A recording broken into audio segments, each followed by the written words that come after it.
Welcome, welcome, welcome. So I am Rebecca Newburn. I am the co of the Richmond Grows Seed Lending Library and the founder of the Seed Library Network. And this class is Seed Saving in Community. We are really excited to be offering it.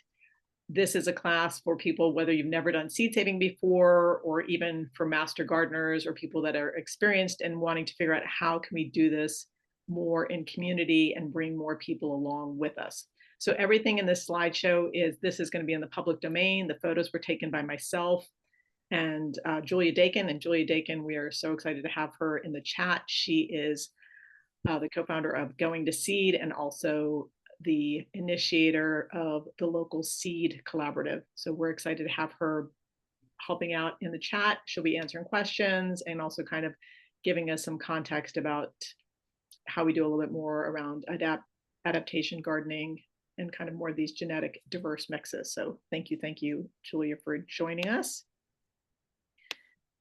Little overview of the class. We're going to go into just a little introduction of, who we are. There's Julia, there's me.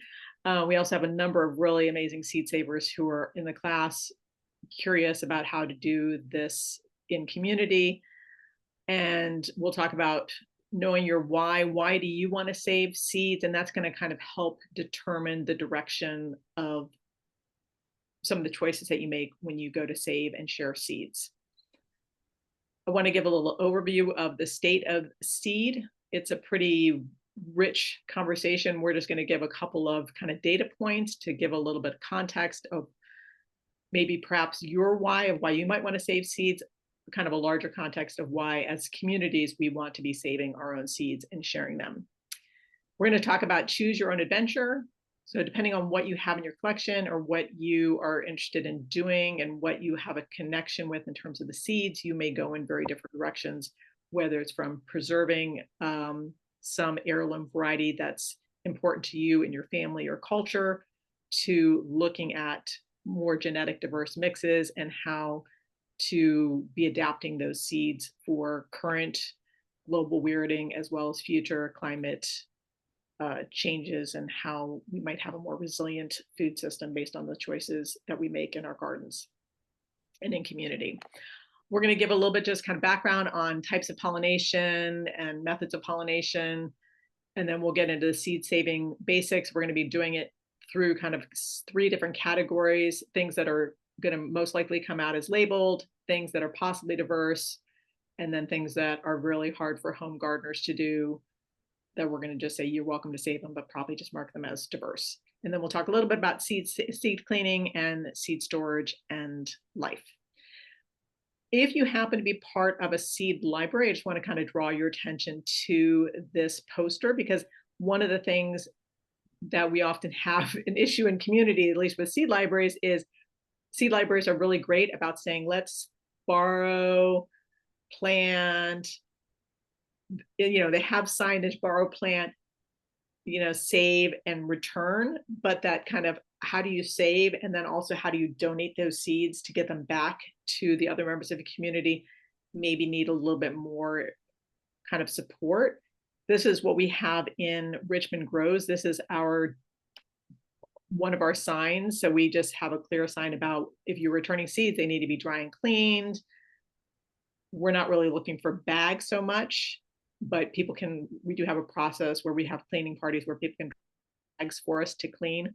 But if you're a seed librarian and want to know how to get more seeds in, having some signage about how do you accept stuff and what condition you're going to accept it. Are you going to clean it yourself, or does it have to come in clean? In our library, we accept from heirloom, open pollinated, or landrace mixes, and I'll go into what those 3 different things are. We don't save or share seeds from commercial packets. So if it has hybrid or F1 or F, we don't accept any of that. GMO isn't really as much of an issue in home gardenings. It's really meant for farmers, because you need to sign a note saying that you're not going to save them. And then we also don't save things and share things from plant variety protection. So while you can save them for yourself, you can't share them. So we don't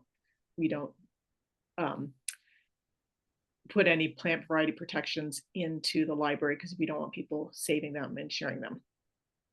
So, and then one of the things to note about hybrids is commercial hybrids are sometimes bred for male sterility. So if you save them, you could be introducing sterility into your seed stock.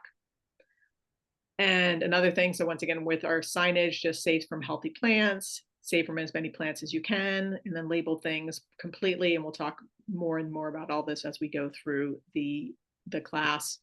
Minimum requirements, common name, variety, year saved, and then a helpful description, population size, all these things are really helpful. And then we tell people where to put the seeds. So we have a little yellow box. So this is from the Richmond Grows sign. So let's go to why might we want to save seeds? So if you want to put in the chat, like what is your, so you came to this class, so you have a why already. So there's some reason that you feel like I'm interested in saving seeds. So it would be great to hear what some of those are. And sometimes I have to say for my own journey, I definitely started with wanting to preserve the biodiversity that we had, because we're really kind of in this time of a pinch. We've lost so much genetic diversity, and I wanted to share rare and unusual varieties and do that in a way that provided food security for our community. So I was looking at this kind of cross section between biodiversity and food security, and now that's kind of being layered in also with just joy of sharing seeds and community, and also, you know, the climate aspect has also kind of taken a piece. I'm seeing like helping with cost of living, adaptation, growing organic food. So that's obviously community resilience. So these are all really common things. Just knowing, you know, yeah, there's the concern over pesticides and how agriculture is impacting our planet, and things that grow well in our community. I know I've started to try to save stuff and just like didn't work. And I'm like, people are like, you can't grow that variety here. And I was like, oh, good to know. Okay, increased native pollinators. Fascinating with growing plants. Super. Okay. And I think it's just one thing we've been doing for so much in community for thousands of years. And for many of us, we've lost that tradition. And so this is an opportunity for us to come back in community and reconnect with the seed and with each other. And food is such a lovely way to reconnect, especially when we're in this place where a lot of us feel there's some split in society. And so food is a nice binding force. So in terms of a little context about where we are, seeing this slide is a little bit off here. Oops, where we are. So this diagram here, and once again, you'll get the slideshow later so you can kind of dive in a little bit more. So this was, we're really thankful for Dr. Phil Howard, who's associate professor at Michigan State in their community agriculture and recreation and resources studies program, who is allowing us to use his work in our slideshow. What he did was he mapped seed companies, but I really want to draw your attention down here to the key. And so these red dots actually, so you think you're buying from a seed company, which you are, but that seed company is actually owned by a pharmaceutical or chemical company. And so in 2013, the top 3 seed companies were chemical companies and own 50% of the world's seed. And, you know, the question is, as many of us know, companies are beholden to their shareholders. And so their mission is to be able to sell their product and to really increase their profits, which may not quite be the value behind what we as people that are eating food have. So just kind of sometimes just to think about that. So he went back in and he redid this mapping, and he did 1996 to 2022. So there was some big mergers. So Monsanto and Bayer, ChemChina acquires Syngenta. And so now we've got 4 firms control 60% of the global seed sale.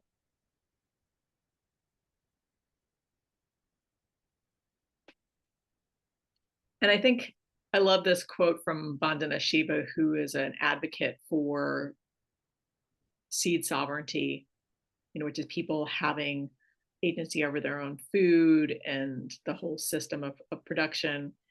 And this quote of, when you control food, you control society, but when you control seed, you control life on earth.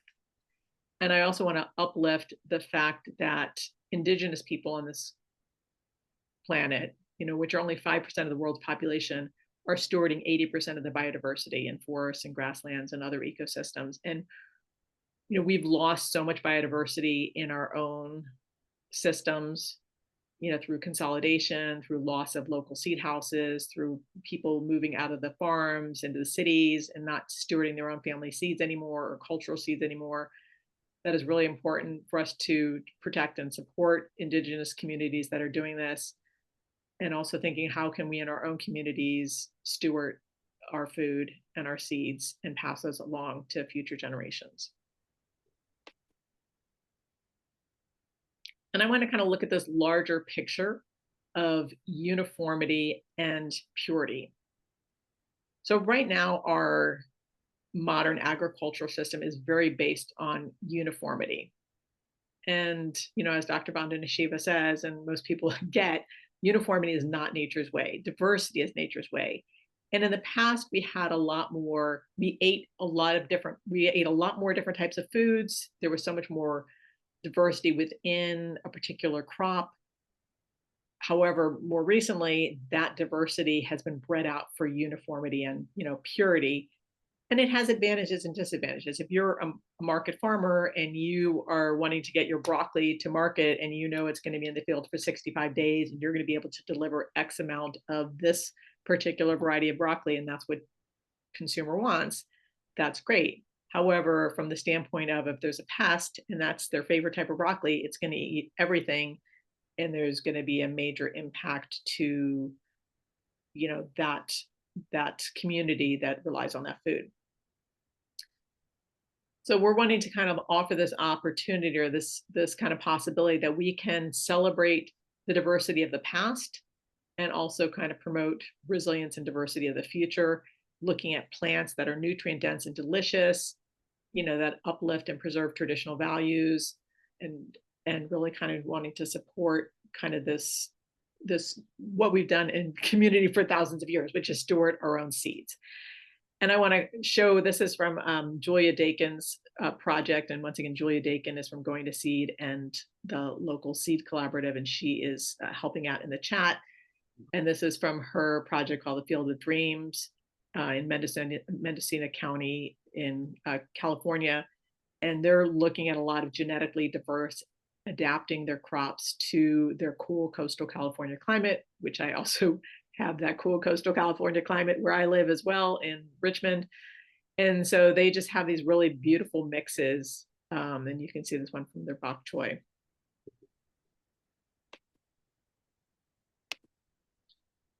Now, currently, a lot of our agricultural practices are really adapting our crops, adapting the environment to the crops. So we are putting down plastic and we're putting down row covers and all these things to kind of baby the plants. And a way to kind of reframe this is maybe we could be adapting the seeds to the climates and to those local challenges instead. So you can see this summer squash mix that the Field of Dreams has up in Mendocino County. So it's this real diverse mix of summer squashes. I grew it out in my school garden last year. It was so much fun when we went to go harvest it with the students. They totally loved it. And then you can see, within the garden here, and this is one in Mendocino County, what's really kind of producing, what's not, and that the climate is helping them select for what's working in their area. And I want to kind of draw kind of attention to this kind of idea of adapting the seeds over time to the local challenges kind of came out of the work, some of the work of thinking about from Dr. Carrie Fowler, who is the person well known for the Svalbard seed vault in Norway. Just saying, so much of our food production in the world of ours is based on how we're trying to modify the environment to suit the crop variety in the field. If we really want to talk about sustainability and adaptation to climate change, we're going to need to do the opposite of that. We need to adapt the crop variety to the environment. And that can only be done in our environments. That can only be done at the community level. And hence the reason we need to be doing our seed saving here and now in community, coordinating with the people in our community, talking about what's working, and then sharing that information with other people in similar bioregions. And there are platforms that are doing that. So we can talk and kind of share some of those resources when we follow up on this class. So let's kind of get started. So our ancestors, as we said, have been saving seeds for generations, and we want to really honor the work that they've done, and we want to pass on seeds to future generations. I was really blessed to do an 8-day seed saving class with Bill McDorman, who has had many hats. He had his own seed company in a high altitude in Idaho, and then he worked as the director of native seed search down in the Southwest of the United States, and then he started a regional seed group called the Rocky Mountain Seed Alliance. And one of the things I loved that he said is, if something doesn't come out like expected, we eat our mistakes. So unlike the farmer who's growing a bunch of broccoli and there's some off typing and it doesn't quite look like they're expected, and there might be a concern with his buyer, in our case, we would just eat that broccoli and maybe not let it flower and contribute pollen if we didn't want those particular aspects. And just kind of a note, broccoli and cauliflower are the exact same species. So if both of them are flowering, they will cross-pollinate and you will get some mix. I'm not sure what it's going to look like, taste like. It'll be edible, possibly even absolutely delicious. So there's a little bit of context here. And so I want to kind of talk about my journey has really changed. So when I first started Richmond Grows, as I mentioned, I was very interested in preserving rare and unusual varieties, looking for things that were in our community that we could save that were important to different populations in our community. For example, my neighbors are Nepalese. We've done a number of Nepalese pop-up seed libraries and restaurants and Nepalese grocery stores in the area, sharing traditional varieties, and also looking at that food security piece. So if that's where you're wanting to land, then the Seed Garden book, this book here, is a gem. It is an amazing book. It has it's got master classes in here. It's got wonderful photos that's going to really guide you through. It talks about seed saving screens, what's the ideal population for different plants. So this is a really phenomenal book put out by Seed Savers Exchange. If you're part of a seed library or a master gardener, you might want to have one as a resource for your group, or even get your public library to buy a copy. So that book really has information about preserving heirlooms of the past. You might also be interested in, how can I pass something on to a future generation?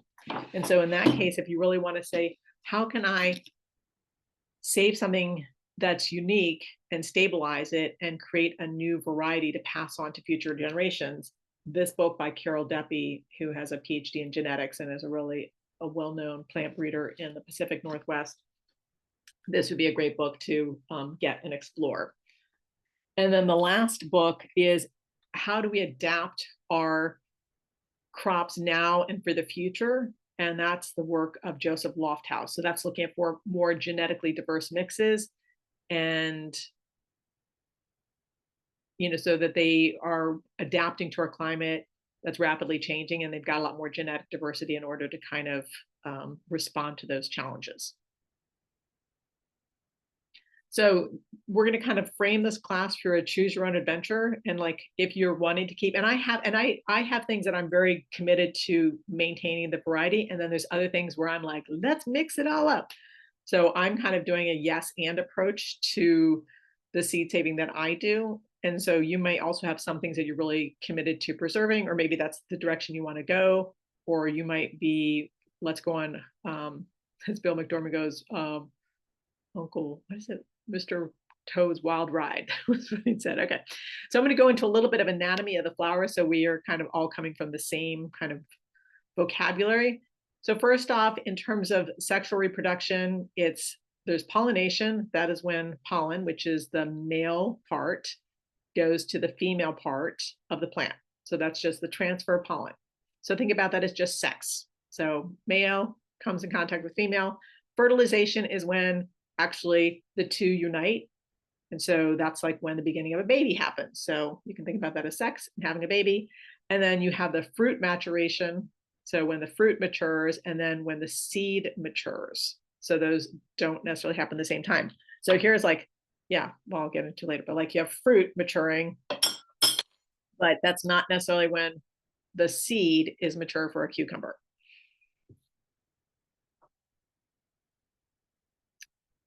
And this flower here is what's called a perfect flower. So a perfect flower has the male and female parts in the same flower. Okay, so the male and female parts are contained in one flower. And some flowers will accept their own pollen, and some plants will not accept their own pollen. So we're going to talk about that as well.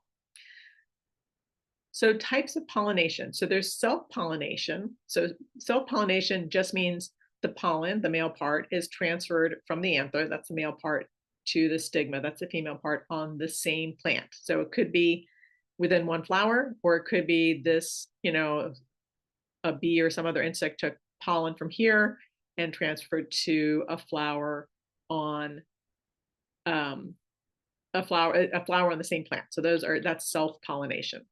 And ones that accept their own pollen in this way are called selfers. If it goes from one plant to another plant, then that's called cross-pollination. And it could be the same variety. And obviously, if it was a red flower and went to the red flower, the offspring are going to be red flowers. But in this case, it went from a red flower to a pink flower, then the offspring are going to be some mix of the genetics of those two. And we're not exactly sure what might pop out in that. So that's an outcrossing. Okay, so and pollination methods. So pollination methods are self-pollination. That's when, like we said, like in that self-pollinate, in the perfect flower, the male and the female come in contact with each other in the same plant and they pollinate themselves. So ones that do this tend to be very easy to save because it's the same male and the same female coming together, and so they have the same genetics, and so they're going to come out like the parents. And so things like common beans, peas, tomatoes, lettuce, barley, and wheat tend to come out very like you would expect. Insect pollination, and we obviously see a lot of insect activity on many flowers. Those can obviously, if you're trying to keep the variety the same, you would want to make sure that it comes from the same type of the same variety. So insect pollination, squash family, carrots, all the brassicas, kale, collards, and all those sunflowers are all insect pollinated. Wind pollinated, things like corn, beets, and chard. Okay, types of seed. So we're going to talk a little bit about types of seed before we jump into the actual like mechanics of seed saving. Open pollinated just means that when it's allowed to pollinate with other members of its family, that the characteristics, it looks like it's supposed to, okay, or it comes out true to type. Now, an heirloom is really, from a number of people's perspective, more of a marketing term. So a heirloom really is kind of like a face, a place, and a story. So it's an open pollinated cultivar, a cultivated variety that's been grown by generations or family or community for a while. So I can go and buy an heirloom tomato, but it's really not my heirloom. When I used to grow a Sheboygan tomato, which is a delicious paste tomato, it's a nice heirloom, but I'm not Lithuanian, I'm not from Wisconsin, so it's not really my heirloom. But they're obviously important varieties and we want to steward them and support them, but just acknowledging, what does an heirloom actually mean? Hybrid is when you either have a variety or a plant that's created by two distinct parents. Landrace is a variety that's grown and shared within a community. They're often dynamic, they're changing over time, they're responding to conditions and also different people's preferences. What are they saving from, this squash versus that squash because they like the taste of it or something like that. And then a grex is kind of several varieties of a species that are allowed to promiscuously pollinate, which means that they're just allowed to exchange pollen without trying to control it and preventing cross-pollination. And they tend to be pretty dynamic as well. Okay. So we're going to go into seed saving best practices, and then I'll start talking about actually the seed saving basics. So for example, seed saving best practices: know your seed. Don't save from commercial hybrids. So the thing with commercial hybrids is some of them are actually bred for sterility. And so if you save from commercial hybrids, you might actually be introducing sterility into your seed. Obviously, we're not going to save anything that's patented. Johnny's, if you get seeds and from Johnny's, you really want to look. They are very good at their labeling. So if you look at their labeling, it will tell you PVP. And so if you're in the United States, you would not, that would be the labeling words that you would be looking for. And as I said, GMO is not really that big of a concern in the home gardening sector. It's more geared towards commercial farmers. But know your seed. So starting with, depending on what journey you want to take, either heirloom or open pollinated, or starting with genetically diverse mixes would be a way to go. Save information, not seeds. Keep records. So you want to think about minimum requirements are the common name, tomatoes. If it has a variety name, Sheboygan. The year that you saved it, because different seeds have different lifespans. And so if you know how old the seed is and it didn't do well, it's like, oh, well, that seed only is good for like a year or two. And those seeds were old. I just tried to grow a bunch of onions that my mom gave me. And I'm like, ooh, mom, I think those are not going to do really well because some of those are like 5 years old. And so I had some that had zero germination, which I wasn't surprised because, onion seed typically lasts like, the germination rate goes down to about 50% after 2 years. So when it was 5 years old, I wasn't too optimistic. And then if there's descriptions or stories or specific conditions, like, oh, this, with powdery mildew resistant or drought resistant. So you want to kind of share that information, especially if you're sharing with other people. The more information you can give them, the better it is in terms of them being able to make choices if that's something that's going to work for them. And then population size matters. So depending on what you're growing, I can get viable seed from one tomato plant. It's extremely self-pollinating. It's going to come out true to type. It's not going to get funky and weird if I only save from one plant. But there are some plants that you really need to save from larger quantities. So for example, corn is one of those that you really need a large population. It's wind pollinated. What's interesting about corn is it experiences this thing called the zinnia effect, and you can actually see the cross in the mother plant. So you can actually see, oh, look, someone else around me is growing corn. That happened to me one time.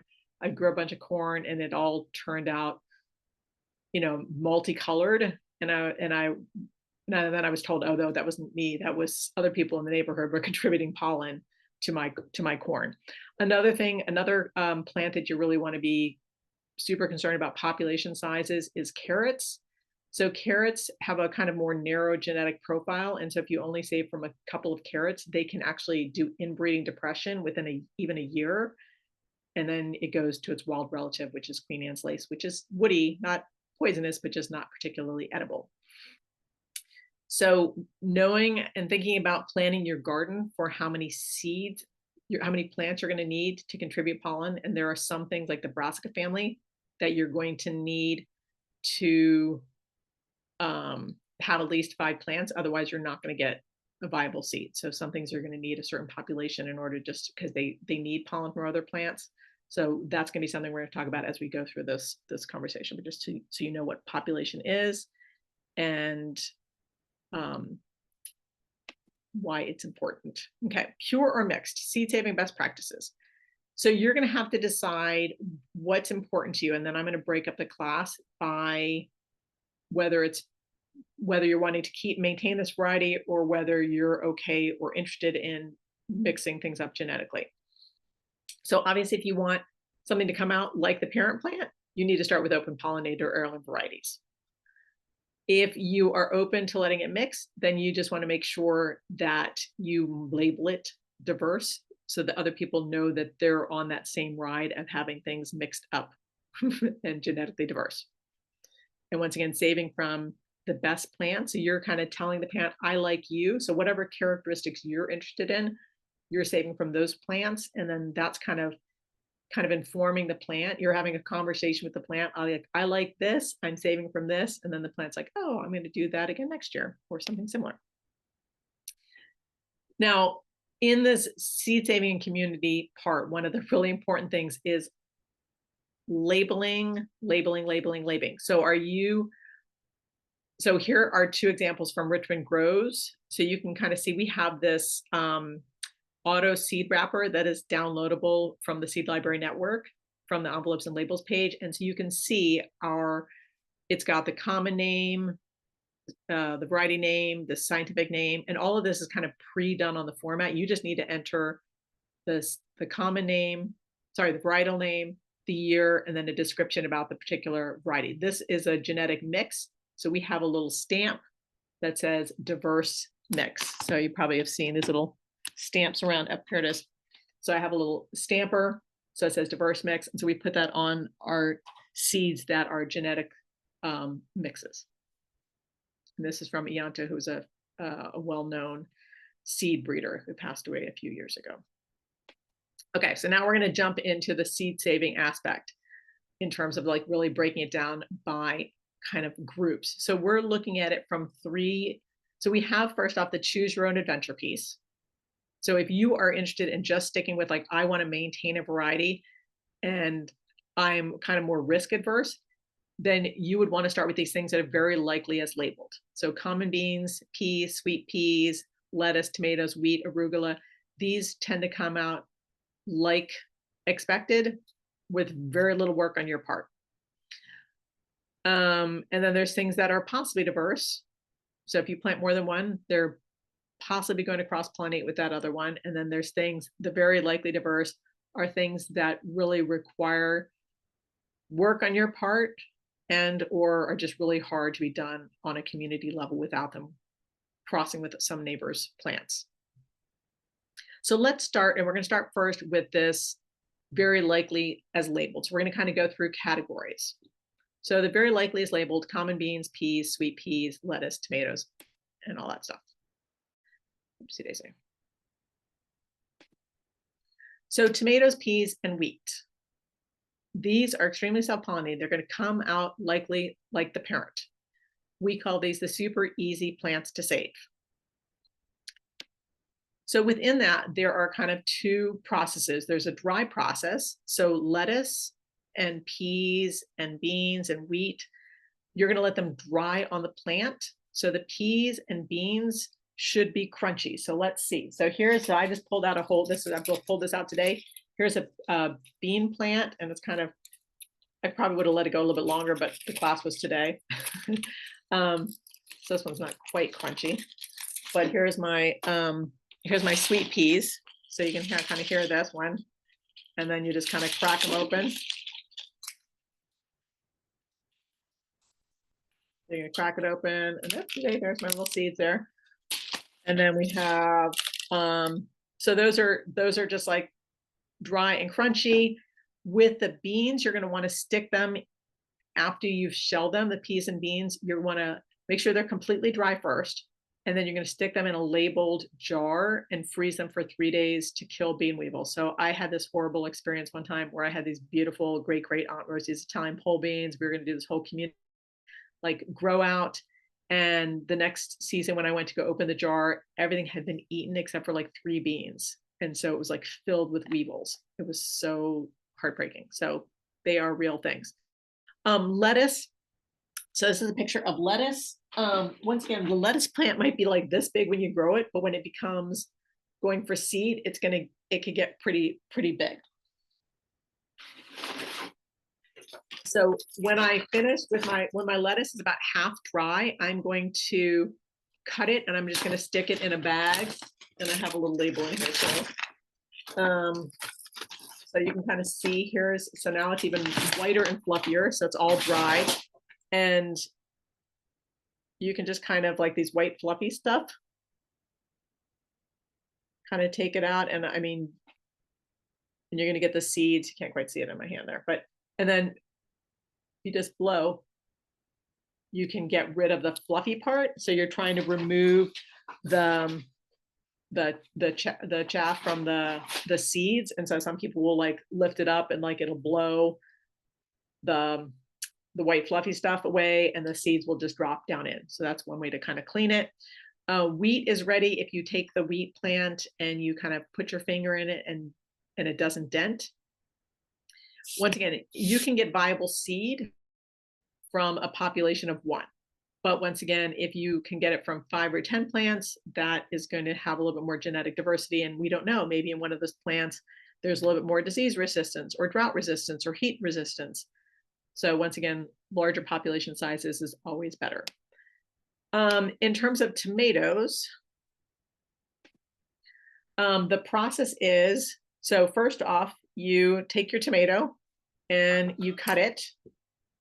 This is from the promiscuous, so always have labels. So this is from the promiscuously pollinated tomato project, and Julia can put a little bit in there in the chat if she wants to.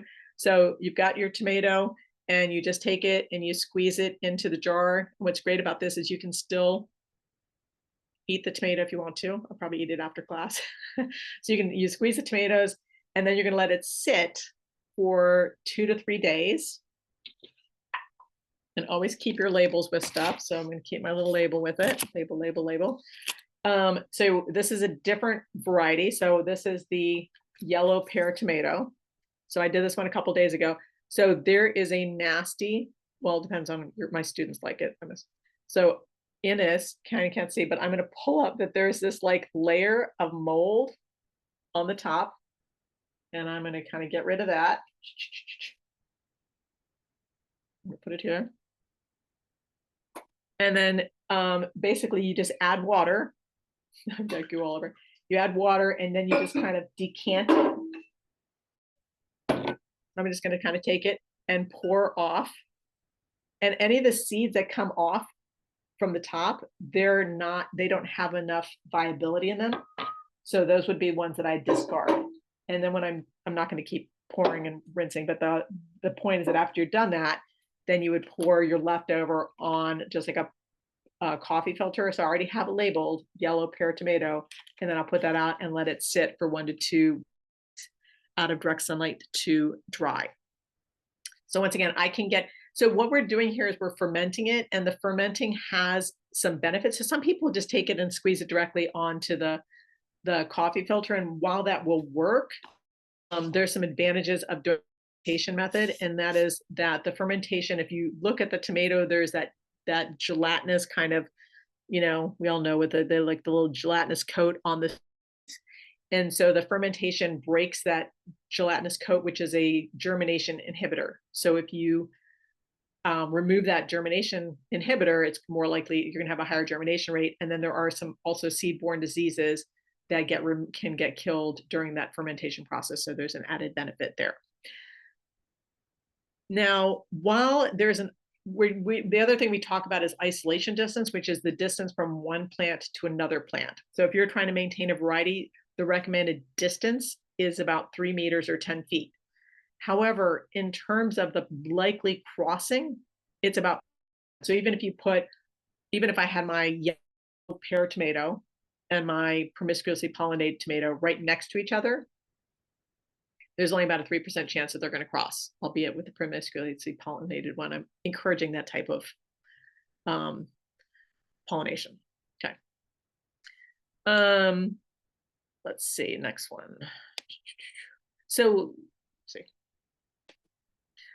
Now, when we're sharing seeds in community, another thing to think about, and this is where that auto wrapper comes in really well, which is if you're sharing seeds, they don't have the benefit of that clean, beautiful seed packet that has all that information on it. When you're sharing seeds, then you might want to be adding things for tomatoes. Some of the labeling might be, is this a bush tomato or more of a vining indeterminate one? What's the color, size, or shape? I can't grow beefsteaks where I live. I'm in cool coastal California. So I'm looking for smaller, sized tomatoes. So that is important for me if I'm getting seeds from a swap or from a seed library. And then also, what is the use? A slicing tomato is very different from someone who's like, I want to do a lot of processing. So I have tomatoes during the winter time, either by dehydrating them or making some type of salsa or paste that I can. So we want to be kind of communicating this information through our labeling in order so that other people know that. And then obviously, if you have a particular thing you're interested in, like if you really want to do canning, then you're going to want to start with an heirloom or open pollinated variety that has that specific characteristic versus, I went for the promiscuously pollinated tomato and I was like, I'm open to what pops out there.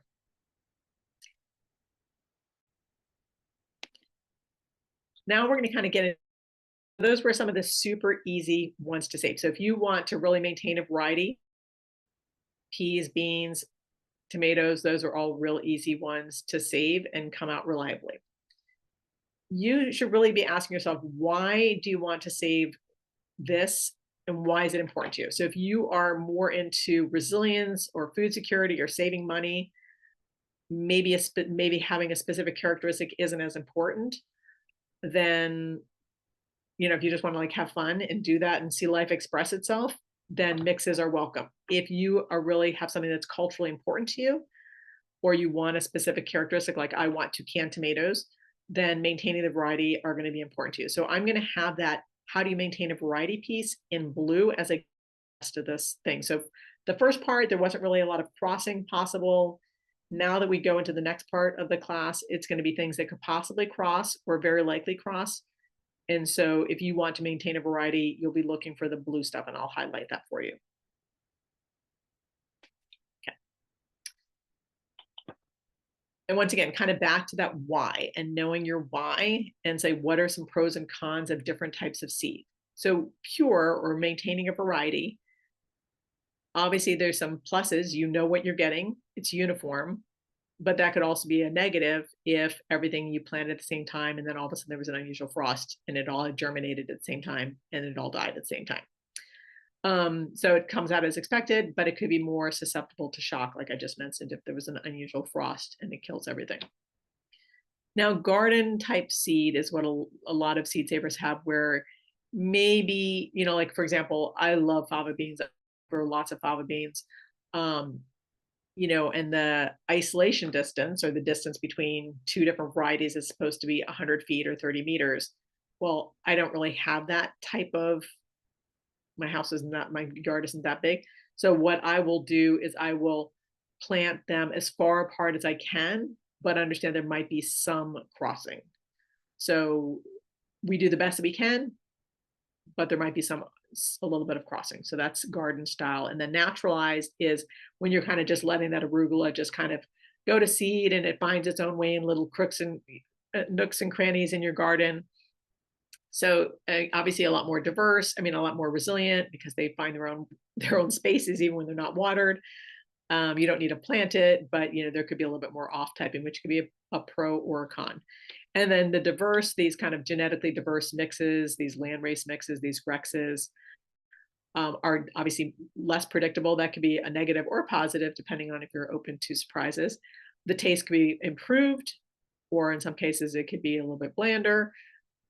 Obviously, they're going to be more resilient and adaptive over time. And then you're also going to get that hybrid vigor. So one of the reasons why commercial corn, that hybrid corn really took off is because they exhibit a lot of vigor. It's because it's when you mix two parents, that first generation, there's a lot of increased like health and vitality.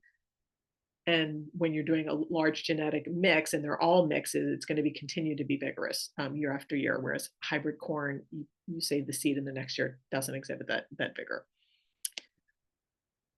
Okay, so to maintain a variety. So we're going to talk about strategy. So I'm committed to maintaining a particular variety, and it's one of these that might cross if I don't pay attention. So the super easy, maintain a variety, great. Beans, tomatoes, lettuce, those are going to come out. I can plant I can plant out a whole field of mixed lettuce, and the crossing rate of lettuce is so low that I probably will get exactly the same mix that I planted with not many crosses, if any crosses. Now, if there's something else that I want to grow, then these are some other strategies that you might want to think about. So one of them is if these easily cross-pollinate and hybridize, you can isolate by distance. So I said, for example, if I plant 2 fava beans, they could possibly cross. So I plant a fava bean in the front yard, I plant a fava bean in the backyard. Okay, so I have distance as much as I can spare, and I also have a house between me, so I have somewhat of a barrier.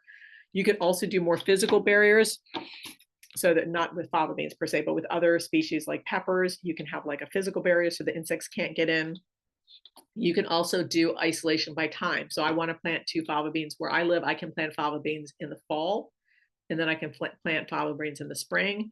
And so not flowering at the same time. So same thing can happen if you want to do like 2 corn mixes, like a flower corn and a sweet corn. You can do an early and a late, and so the pollen is not happening at the same time. And then you can also increase pollinator forage between things, hoping that the pollinators get distracted and but sometimes some pollinators are very specific. They're like, I only like brassicas. I'm only going for brassica to brassica. So, and then once again, just a tip in general, always say from the healthiest plant and as many as you possibly can. So how do you get started? So first off, keep records. So where is your seed coming from? How old is the seed? The variety name. Once again, if you are trying to maintain a variety, start with open pollinated or heirloom, or then again, be creative and mix things up, or start with a plant landrace. Talk with your neighbors. So when I first moved to Richmond, California, I was like a big fan of Brandywine tomatoes, and I just kept getting Brandywines from this local nursery, and they were just like duds. And then I finally asked someone like, it's like, what, like, why does my Brandywine like terrible? And they're like, oh, you can't grow Brandywines here. It's too big of a tomato. And I was like, oh. So sometimes just having those conversations about what do people grow. So also just knowing like, I have Costata Romanesco that I was going to grow and save for seed. And I know that my neighbor next to me is planting the same species, but a different variety. So it's like, I would definitely hand pollinate if I wanted to save the seeds, but from that, but just, I know that she's growing something that could definitely contribute pollen. That would be a weird mix. So it's a little pumpkin. Okay. And then, plan your garden. Once again, is it going to be this big when you plant it? But then when it goes to seed, it's going to be larger. How are you going to do that? Do you need to be thinking about isolation distances for seed and all that stuff? And then also like that some seeds are going to take to get them are going to be like lettuce. It's not just like, you eat your lettuce and then you harvest it and it's like good. It's like, no, it's going to be in your garden for like weeks and weeks and weeks past the eating stage. So know that sometimes you're going to be putting that in when you plan your garden. You've got to plan for that. Okay, so these are the possibly diverse crops, and we're going to talk about now mixing it up or not mixing it up. So if you fava beans and runners, they could likely cross with other ones. So the favas have about a 30% chance of crossing with the nearby neighbors.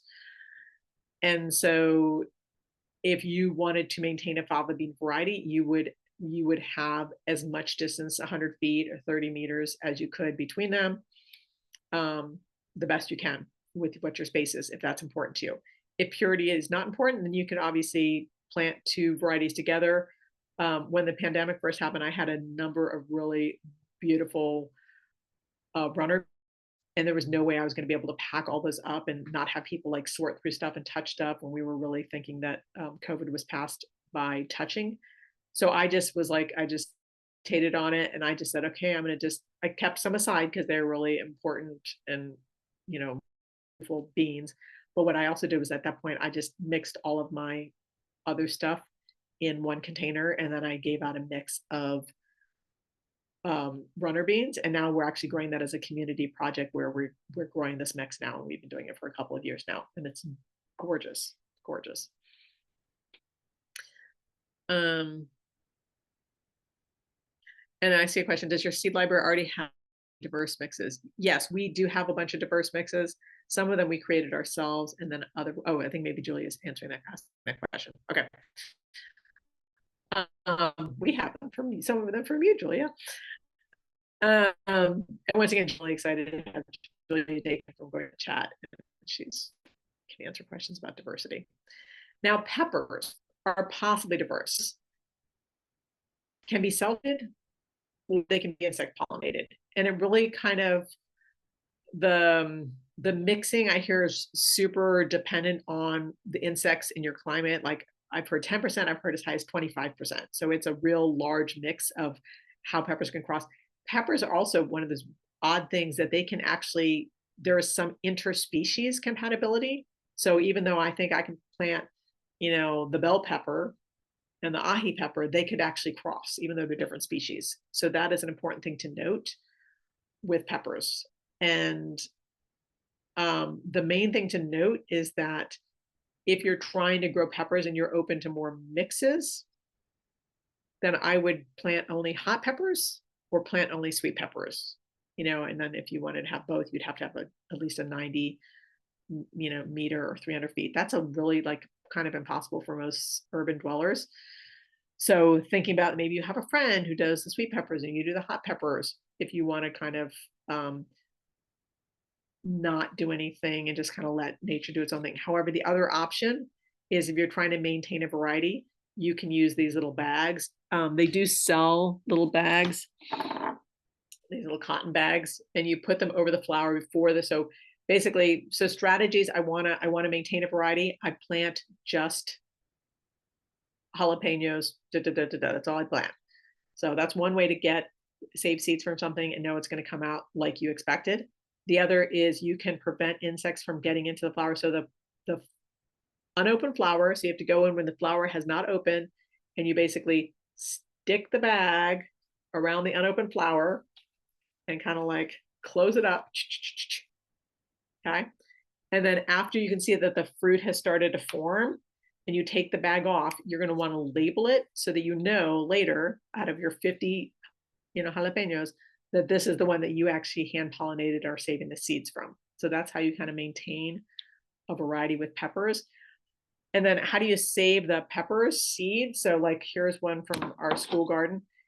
If it is a hot pepper, wear gloves. So I'm not going to do the whole thing because this is a hot pepper and I don't want to get my latex gloves on. So or nitrile gloves. So, and then I just kind of have a plate and I'm just going to take it and I'm going to just kind of with my knife and I'm just going to kind of, can't really see what I'm doing. So I'm just kind of, no, that's it. So I'm just taking my knife and I'm just going to kind of scrape off. I'm going to scrape off the seeds in there. Okay. Once again, I would do a better job if I had gloves on, but I don't. So I'm just kind of scraping them off onto the plate. Then I'm gonna have my plate. I'll clean that up a little bit later.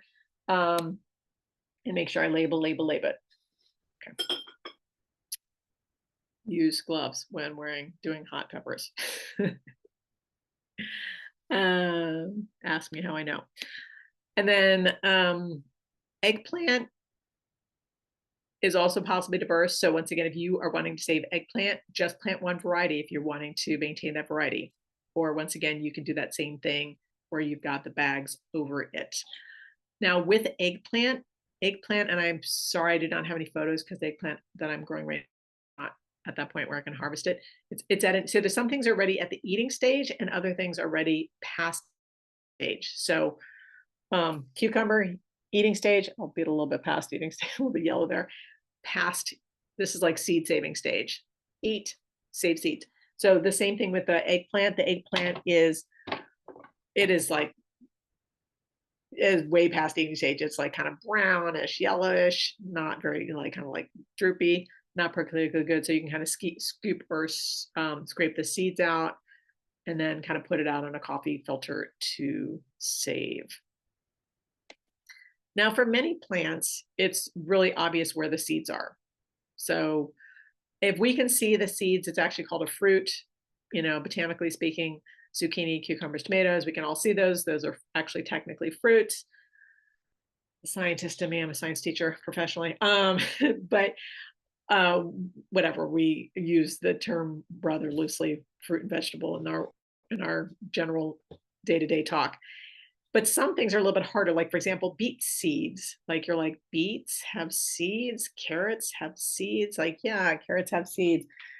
So this here is beet that was allowed to go to seed. And so a lot of things we pull out before we let them go to that place. So just know that if you let your carrots go to seed, you're going to eventually get, heads like this full of carrot seeds.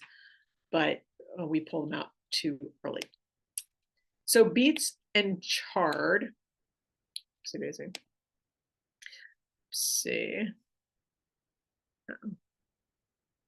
oopsie, sorry.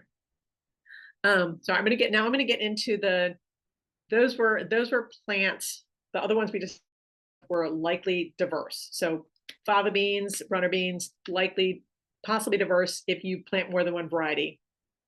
Don't take some precautions to separate them from some distance. Now this section here that I'm going to get into now are for the home gardener, really likely diverse. They're much harder to save and come out true to type. So trying to maintain that variety. The only one, so this out of this very likely diverse, corn, squash, melons, cucumbers, carrots, brassicas. Brassicas is like the Brassica oleracea is broccoli, Brussels sprouts, cabbage, cauliflower, cole, kale, and kohlrabi, all the same species. So many ways to mix. Radishes and onions. So these ones here, a lot of these are really hard for us to save if anyone else is growing them and they are going to seed.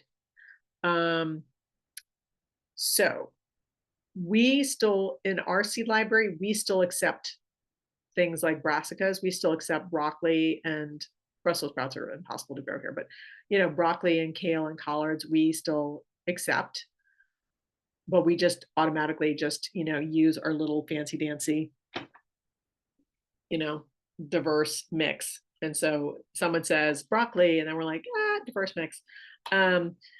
Now, from this very likely diverse group, the squash, cucumbers, and melons, if you hand pollinate it, and it doesn't mean just like putting a little pollen on, there's a whole process to it. So you can actually maintain those varieties, but you need to actually do some work in order to do that. Otherwise, if you're a seed librarian and someone donates something to you and they don't say that they hand pollinated, or you don't know that person, I would mark it as diverse. I would still accept it, but I would mark it as diverse with a couple of caveats. Okay. So when are the seeds ready from some of these fruits? So melons, winter squash, tomatoes, and peppers. These, when the fruit is ready, when my tomato is ready to eat, the seeds are ready. When my winter squash is done, and once again, we usually cure winter squash for like a month or so afterwards, that is ready, the seeds are ready. However, there are a lot of things that I said we eat in the eating stage and the seed maturity stage are not the same. Once again, back to the cucumber, eat, save seeds, very different stages. So the same goes for zucchini. That zucchini isn't just the zucchini that got away. It's the zucchini that got away, went on vacation, or you went on vacation for a month, and then finally you cut it, and then you still let it sit for another 20 days, and then those seeds are ready. Because I have taken the zucchini that got away, cut it open, saved the seeds, and they all turned out papery white, and I'm like, so you really do need to let it go to pretty much when it's a winter squash phase. So like my fingers going like hard to go through the skin of that zucchini. And as I said, the eggplant are going to be brown and yellow and kind of nasty looking. Okay, so cucumbers, the cucurbit family, so squash, pumpkins, melons, cucumbers. So hand pollination is required if you're trying to maintain a variety. However, you could also do these beautiful genetic mixes. I'm growing a couple of them in my garden right now from going to seed. Thank you, Julia. If you can get viable seed from one plant, although sometimes it's really hard with these because the male come first. You get a whole profusion of male flowers. And then as soon as the female flower starts to produce, there's no males available. So often you will want to have two plants and planted slightly different times so that you have the males and the females. And then you've also got the genetic diversity from multiple plants as well. So population size, they recommend 5 to 10. I don't know about you, but I'm like 5 to 10 is a lot of space commitment in a small urban space. However, if you're doing a genetically diverse mix, so for example, I've got the going to seed maximum mix going on in my yard, I can get viable, but 2 plants, you've got 2 genetically different plants that are intermingling. So that is so one of the nice things about diverse mixes is you don't need as large of a population size in order to kind of get a good genetic mix. Another thing to know about cucurbits is that you should be familiar with that there are species and that those species don't don't contribute pollen. So like, for example, a Big Max, which is a cucurbit maxima, is not going to give pollen to a Moschata. Once again, it can have sex, but it's not going to create a baby. So that whole thing of like, they're not going to cross pollinate to create an offspring. Now you can see here that we've got something in red on the seed people, which is these, and the warning here is ornamental gourds are the same species and can contribute a bitter gene, which can make you really sick. And so if you are saving seeds from something like a zucchini or courgette, and you have an ornamental squash, you must hand pollinate that or do not save the seeds, because if the ornamental squash donates pollen, and I mean, it'll be very noticeably bitter and like inedible, but it can make you vomit. Now there are also some undesirable squash mixes as well within that species. For example, I don't know what happens when you get a spaghetti squash crosses with a zucchini. So for me, what I did in my school garden is last year I grew the mostly zucchini mix, and then I added some of my favorites into that zucchini mix from Going to Seed. I added in Romanesco. And then this year I'm growing the spaghetti squash. So I'm growing like very morphologically different plants.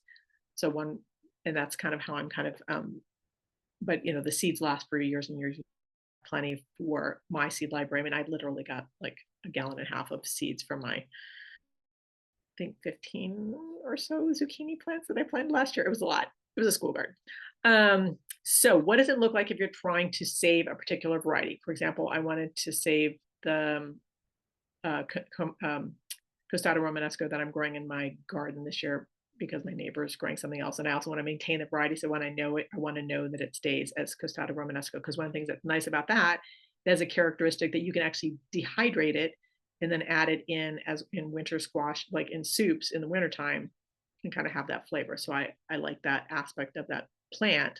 And hence the reason I want to save it, you know, with that particular characteristic. So if you are interested in maintaining a particular variety of squash, then hand pollinating is what you need to do. So you need to go out in the afternoon. So the first thing you need to know is that there are male and female flowers. So here's the male, just kind of a little stem, and then the female has kind of an immature little fruit at the base of it. And what you do is you go out in the afternoon and you look for flowers that have some nice color to them. So they both look nice, but they haven't opened yet. And so I'm like, oh, these look really nice color. I can see that they're probably going to pop open tomorrow. And so I'm going to go out and I'm going to tape them shut. So I'm going to tape males and females shut. It's nice to be able to have several males to contribute to the female, but sometimes you just get what you get. I personally like to use painter's tape, the blue tape, instead of masking tape, because I just think it's easier when I go to undo it the next day to take it off. And then what you do is you kind of separate. So you go out then, and you have to go out early. So get out before your cup of coffee. I have gone out before where I was just a little bit late and a bee had literally drilled its way into the side of, and I was like, that was it. Like, okay, it's already brought pollen in from something else. That is a no-go for that day. And so you go and you know, if this is the male, I'm going to just like undo the tape, and then I'm going to take the male part and take it off of the plant. And then I'm going to take the petals off. So I just literally have a little paintbrush. And so you can see it in that slide 3. So he's got the flower, and then he takes them. So the female is attached. Okay. And it's got the little embryo on the bottom, and he takes his little male and he just kind of goes in there like a little paintbrush and adds the pollen. And then he closes the female back up, and then he tapes her back shut. So that's the important thing. The thing is that flower is going to eventually fall off in a couple days, as is that tape. So you're going to want to go back in, and then on this flower, after, you know, you're going to go in, you're going to want to put like a ribbon. I like to use red or something that's kind of clear in the field, that it's, the one that I hand pollinated, that's the one I'm going to be saving the seeds from. If you want to watch a really wonderful video, I've linked it in here. This is John Navazio, who used to be one of the main breeders for Johnny's Select Seeds. So this is a video from him about hand pollinating the whole thing. So if you want to maintain a variety, he really a lot of great tips, and you can see the whole process. A couple things about hand pollinating, some tips that you might want to be aware of is start with squash. Squash have large flowers. Trying to do a little cucumber or melon where they're super small is much harder. I haven't really done any hand pollinating. We can't grow melons where I live. It's too cold. But with my cucumbers, I do the going to seed mix, so I don't really worry about that. But if I was concerned about keeping a particular variety and I knew other people were growing cucumbers and melons around me, I might go and opt for one of these bags instead around the unopened flowers, just to minimize, but you'd have to figure out how to get it closed so that insects don't go in the bottom. Now, the other thing is the male flowers are going to appear first. And so with that being said, one strategy is plant a couple of plants and then a few weeks later, plant some more.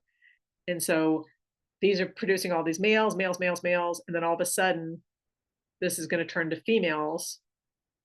But now you've got this other plant that's now producing the males. And so you'll be able to use the males from here to plant the females here, or to pollinate the females here. You don't even need to keep the second plant.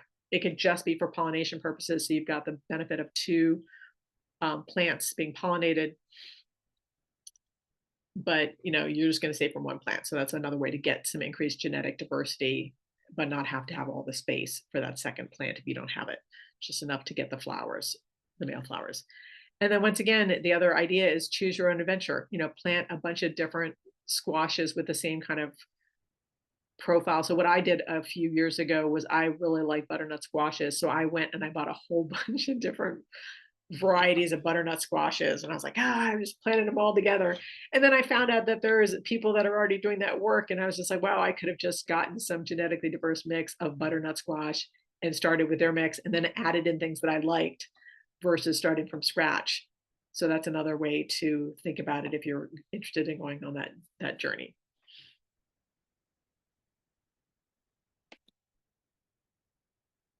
Okay, and then cucumbers. Okay, so here's my famous cucumber again. Boom, cucumber, eat, cucumber, process, save seeds for me. So you can see like these are like same, very different. So with the cucumbers, what you're gonna just take it and you're gonna slice it in half. I've already done this, and then you're gonna just open it up. Oops, I'm gonna open my thing up, and you're going to just take. So I have a bowl, and I'm going to just take it, and I'm going to just scoop my seeds into the bowl. Oopsie.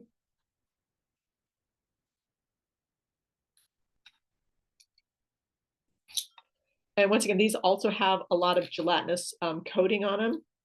And so we're going to let them sit for a couple of days. And that gelatinous coat is going to come off. So it's going to ferment off, and then we'll, in a couple of days, we will add some water to it, decant it. Same thing, if those seeds are floating, just discard it with the water. They're not going to be viable, and I think they're going to be good. So the tomatoes and the cucumbers, just get rid of those floaters. And once again, if you want to maintain a variety, you can try to figure out to hand pollinate it, or try to kind of cover it in a bag. Or the other way is just reduce the risk of cross pollination by just planting one type of cucumber and hoping that you've got some other things that no neighbors around contribute pollen. And if they do, they say cucumbers have like a 70% chance of crossing with nearby cucumbers. So it's pretty high rate if I'm growing something and my neighbor's growing something reasonably close. We're small lots here. Okay. Very likely diverse. So the cucumbers and squash are very likely diverse if you just got them from a seed library and nobody marked that they hand pollinated. So you would be curious about those. I mean, you can still plant them, but just know that you're going to be on an adventure with someone.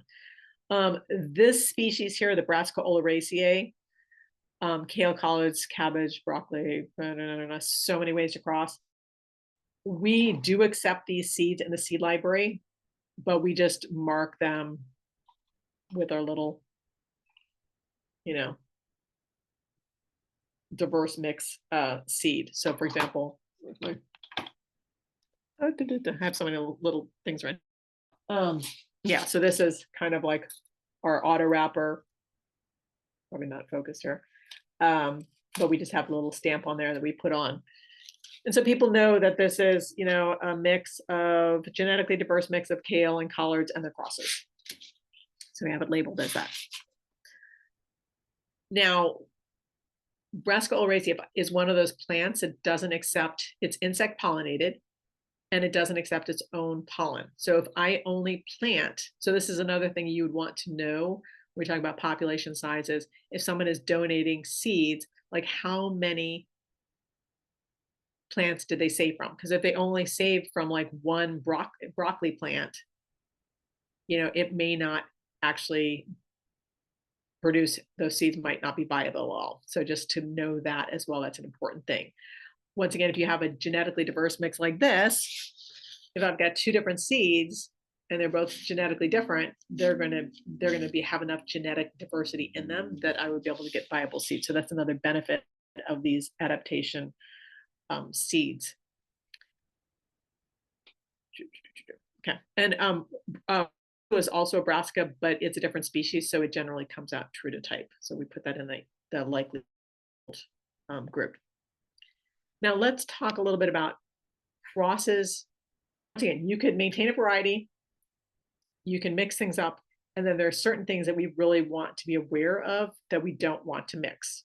So there are some things that are unedible, sterile, woody. So these are the beware categories. So the beware categories, as I said, if someone is growing ornamental gourds, so we tend not to take the CPEPO plants in our library from unknown growers. So if someone's donating homemade, you know, homegrown zucchini, like I'm probably not going to save it unless I've had a conversation with them or know that, I mean, not that many people grow gourds, but still you really don't want to take because it's dangerously bitter. So if someone is growing one of these things like acorn squash delicatas, and we don't know who the person is, we may not accept those seeds. The other thing that I would be curious about, like and these also go for going to a seed swap, like carrots. If someone is donating carrot seeds, I would want to know how many carrots they grew it from, because carrots can have inbreeding depression. And as I said, it can go back to its original woody relative. Once again, not poisonous, but not something you'd want to spend a lot of time on in your garden. And then all of a sudden be like, oh my gosh, this thing is like chewing on a piece of oak or something. One thing that I do is I plant a genetically diverse mix of carrots. I just plant, you know, 6 or 7 different heritage or open pollinated varieties right next to each other, and I just let them all mix. So I know that there's a lot of genetic diversity, as opposed to having to have 50. I can probably get away with like 6 or 10, but they're all super genetically diverse. And so those offspring are all going to be genetically diverse, and I don't have to worry about the inbreeding depression. And then, as I said, there are some seeds that are commercial. We don't save from commercial hybrids. These are the ones in particular to avoid that can introduce sterility: onions, the brassicas, carrots, the lettuce, sunflower, and beets and chard. And then we have undesirable crosses. So undesirable crosses are things that just might be weird tasting or weird texture. And so it's not to say you can't, and someone might be super excited and find something that's a new contribution to humanity. So not to say you can't do it, it just might introduce something that's a little bit like someone might not want to go on that journey with you. Once again, if you mix things like an acorn squash, so like some of the mixes in the CPEPO might be a little bit weird, like zucchini and acorn squash might have an unusual taste or texture.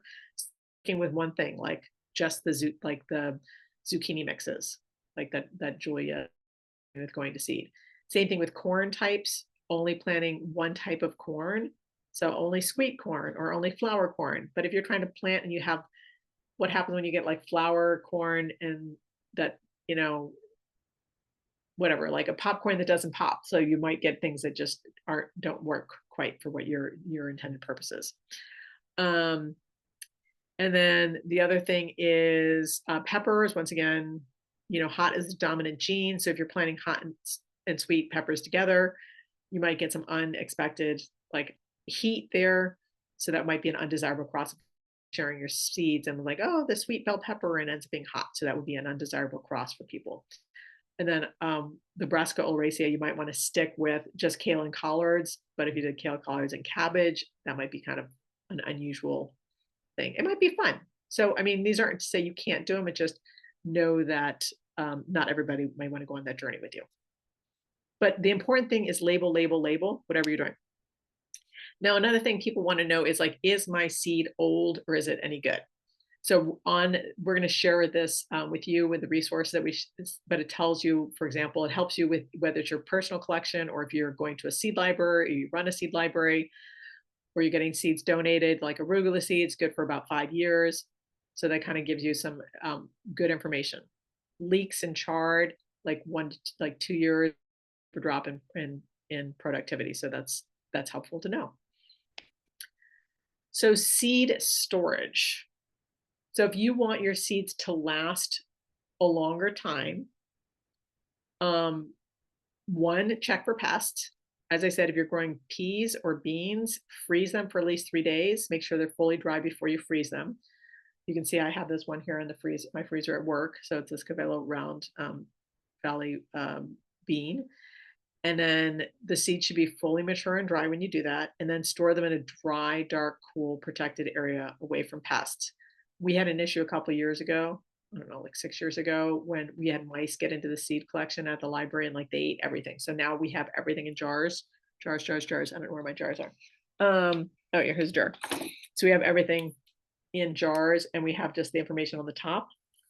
So it's really easy for us to see how old the seeds are. So it's when we go to sort and pull stuff, we know whether or not, that should stay in or gets pulled this year. And humidity tends to be a really big killer. So we live in a pretty humid area, at least during the winter time. So sometimes I'll put in desiccant containers, but for like a home collection, if you're going through stuff, quickly, it's not as big of an issue. Okay. And then one of the obviously things that people struggle with is like, I've got all these seeds, but like, how do I actually clean them? So you're trying to get as much of the debris off and keep it dry. So there's different processes. So there's winnowing, which might be like you taking the seeds. I don't actually have, kind of hard to do that. Well, I have a bunch of seeds and once again, I have like a little GIF, and I'm kind of just taking the seeds and I'm like doing this, and the fluffy stuff, you can't really see it, but the fluffy stuff is going to blow away and the seeds are going to drop down. That's winnowing. Threshing is what you can see my friend Lisa on the side doing, where she's stepping on a bag of beans. No, that was the kale. We're breaking up the kale. So breaking up the kale. And then you can also do screening. So screening could be really easy. It's something as simple. So I have just a couple of little like screens from my house, and I have this Mexican Mexican marigold. And so I could do a couple of things. I could take a larger one like this, and I've got this really kind of full stuff. And as I go through, the bigger stuff is getting stuck. So the bigger stuff is here. It's getting stuck in here. And then the smaller seeds are on the plate. So then I kind of get the bigger stuff gets captured there. So I can do that with a number of different screens. They could be just household ones like this. Or if you are part of more of a community, because we're doing seed saving community, you could also think about buying a set of screens. So there are a couple places where you can either buy the screens and then build the frames, or buy them as kits. So I have a set of 7 for Richmond Grows. Those are really healthy. And then of course there's just the shelling, which we talked about with the beans, and then the wet process with like the cucumbers and the tomatoes are all different ways. So with this kind of seed saving and community, once again, depending on what the seed is, you need to know what is your purpose for saving it. Is this a traditional variety that you want to maintain or something you really like the characteristic from? Are obviously with food security, you're more like, I just want something that's going to produce, even if we have 106-degree heat dome. Um, Now, in terms of that food security, one thing that we have lost kind of in our like little brains here is keeping seeds back in stock. Like what I mean by that is don't plant all of your beans one year, always have at least a couple of years back. So if you need to replant one year, or maybe even, and then you've got stuff for next year because the crop failed, you want to have seed in storage. I don't really do any storage in freezers. I pretty much do everything. I have just a big cabinet and it's cool and dry here. The only things I really put in a freezer are things like chives and leeks because of the germination rate goes down so quickly in terms of the viability after like a year or two has just gone down so much that I keep them in a freezer in order to keep the viability up. And then the other really important thing when we're saving seeds in community is sharing as much information as you can so people have a really good label. Once again, I'm going to highly recommend, and I'll link it with all the resources, the auto seed wrapper. So you can just print these out and you can print out tons of them. So people, when they take your seeds, they can get them in a jar like that. And then if you have any stories, you can even add like QR codes if you want to give people a little story about why this is really important to you. Labeling something if it's a diverse mix. So really the mantra here is label, label, label. So whether it's the promiscuously pollinated tomato, and I know it's a diverse mix, or it's something that's really important to you culturally, people want to know that with the labels that you have. And then just kind of to cycle back, oopsie daisy, to cycle back to if you are trying to maintain a variety, the book that really is recommended is this Preserve, the Seed Garden by Seed Savers Exchange. Obviously, everybody needs to know, regardless of what journey you're taking, is when are the seeds ready to harvest? Okay. When is it ready to harvest? How to process it. If you're once again trying to really maintain a variety and you would start with open pollinated heirloom seeds. So they're going to come out like that particular plant. And you can also start with the likely as labeled plants so that if you do common beans, peas, and stuff like that, they're going to come out without much work on your part. And then also Julia is putting in a survey in there because we're really trying to make this class available to anybody to teach, use in any way that they want to. And so the more feedback we get to make it helpful for other people, the better. And then also, if you're trying to maintain a variety, you could stick with things like fava beans and runner beans and chard. The chard and beets, the wind carries the pollen, but not many people are letting chard and beets. And I think I skipped that slide. Oopsie, in the presentation somehow. But the chard and beet is the same species, but it has to overwinter. Where I live, we can leave them in the ground and we might take them out, examine them to see if it's a beet that we like or well formed and all that. But in many parts of the country, if you have weather that freezes, you have to take the beets out of the ground. Same thing with carrots, take them out of the soil and then replant them, after the soil unfreezes. And that's a totally complicated, hard thing to do for a home grower, especially if you're trying to do carrots and you've got to do a whole bunch of them. So if you're trying to maintain a variety, sticking with the things that are easier to do would be a good place to start. And maybe squash if you're dedicated to learning about hand pollinating. If you are more interested in the journey of adapting things for the future and more around climate resilience and food security, then I would recommend looking at the land-raised gardening class or the land-raised gardening book by Joseph Lofthouse. Also, Going to Seed has an amazing free class called Adaptation Gardening. And they also have a really robust community of some amazing seed geeks who can answer as many questions as you have about whatever you're growing. And if you are interested in adapting for the future and for now, once again, you can start with an open pollinated or heirloom variety and mix them up, or you can go and find, and we'll give you a list of resources of where to find people that are already doing this work. So you're not starting from scratch. You can already get, like I said, like I could have started with the butternut squash mix as opposed to starting to create one for my own. Once again, if you are interested in mixing things up, do not save from commercial hybrids. Do not add them into your mixes because you might be introducing sterility. Once again, know the crosses to avoid. So once again, ornamental gourds are a big no-no in terms of letting that anywhere close to your seed pepos because they can introduce that. And once again, if you have carrots and you're trying to save carrots and you have Queen Anne's lace around you, that's also going to be problematic. And then once again, know the undesirable crosses. Things are like weird mixes like acorn, zucchinis. And then once again, label, label, label. Like what is, you are on this journey of adapting things. You want to do it in community. You want people to come along and save those seeds with you as well. And I'm seeing something about sweet peas and sunflowers. Oh, interesting about sunflowers. Sunflowers generally, like they are very insect pollinated. So my neighbor next door, I just want to give this little piece. My neighbor last year had the mammoth sunflowers, you know, with the massive heads like this. And I have about 15 plus volunteers in my yard this year. So you can see my sunflowers, I have 15 plants. Those are probably the biggest ones I have right there.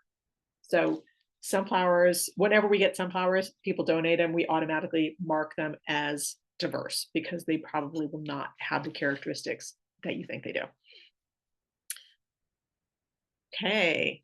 And just kind of lastly, once again, this is for we are offering this class to you to take in any way that you would like to. We're really hoping that people share this with people in their community that might be interested in teaching it. And we are going to be getting this class translated into Spanish and French and probably Portuguese soon. So if you have people in your community that speak those languages or could teach that class in that language, that would be great. I also do want to put a plug in for the Seed Library Network newsletter, which is at seedlibrarynetwork.substack. And then we also have a forum of stuff that's more seed library related. And Julia, I know I'm super getting close to the end on time. This really should be a 2-hour class, just so you know. But it is what it is. We just remade it. Were there any questions that you guys did not get answered in the chat? I saw you guys were super busy answering questions. There is a question about, is it the same principle for flowers? I am not the biggest flower seed saver. I save flowers. Sweet peas come out true to type. But I also do a lot of sweet pea mixes where I just like let all my sweet peas. I have my ones that my really like favorites that I just like keep separate. And then I just have a lot that I do mixes. Sunflowers will definitely cross. I tend not to worry about crosses with flowers as much just because they're pretty regardless. It's not something I'm eating.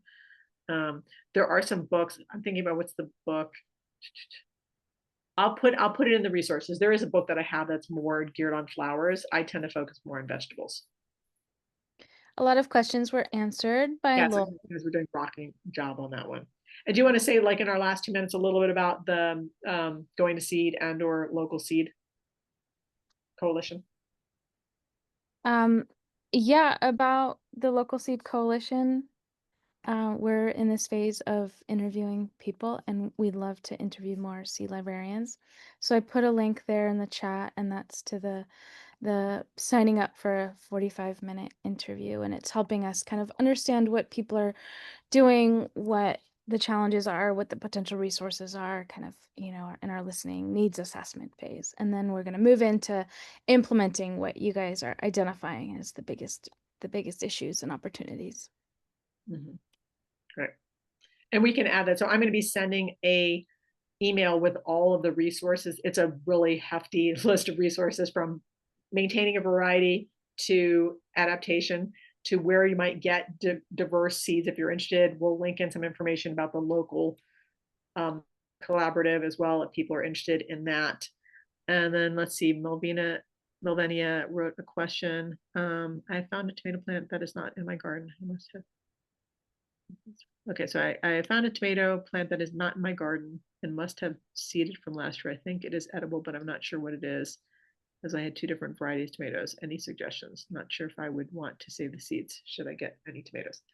Well, it depends on if it was a hybrid tomato to begin with, you may not get, I mean, hybrid tomatoes aren't going to be sterile, but if you're looking for something in specific, that tomato might not be as um, useful depending on what you want. But sometimes I have lots of volunteer tomatoes that are great, that are ones that I grew before. So, and those are the ones that tend to be doing great in my garden.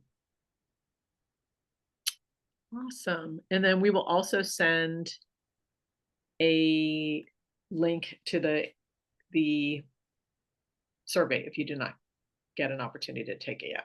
But once again, we really thank you for taking it. It is such a fun journey to be on seed saving.